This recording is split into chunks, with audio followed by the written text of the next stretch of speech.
What is the Catholic position on the death penalty for someone who unprovoked murders another person? If you haven't heard the story, a woman in North Carolina was stabbed after she got on a bus, completely unprovoked. She gets in the bus, person stabs her, walks away, she dies a minute later. Many Catholic commentators are calling for the death penalty of the murderer, claiming it's propelled by the sense of justice that the church holds. I watched the full video of the encounter and I was equally enraged. This is completely unprovoked. It's just I guess I'm gonna stab someone and kill them today. And it gets worse when you realize the person had been arrested and released 14 times. Just, hey, let him back out. He did something again. Let him out.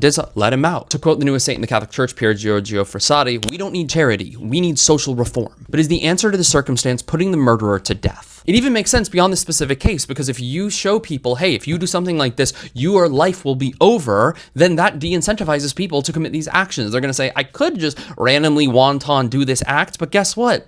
I'm not going to because I value my own life. And as much as I agree and want justice done for this woman who has lost her life and de-incentivizing such actions in the future so that other people can be equally safe, I don't think it's the proper action to take. And neither does the Catholic Church. The death penalty is allowed for one primary reason: when there are no longer means of effectively suppressing crime by rendering criminals harmless without definitively denying them the chance of reform. If there is no way to bloodlessly prevent someone from committing more actions that are detrimental to society at this level, then the death penalty makes complete sense. And in modern society, that doesn't exist. We have the means of locking someone up. And in case you think this is a Pope Francis modernist position, no, this is from Pope John Paul II's document Evangelium Vitae. And I know the response is to say, that's leaning too far on the side of mercy. Where's the justice? I'm not saying we should let a murderer go free. That person should be incredibly punished, put in jail for the rest of their life with hard labor. The judge who allowed them out so many times, they also need punishment. I would love to say, you know what? You committed this evil action, you're gone. Your life is forfeit, goodbye. But as much as it kills me, we can't just disregard the fact that this person is still someone made in the image and likeness of God,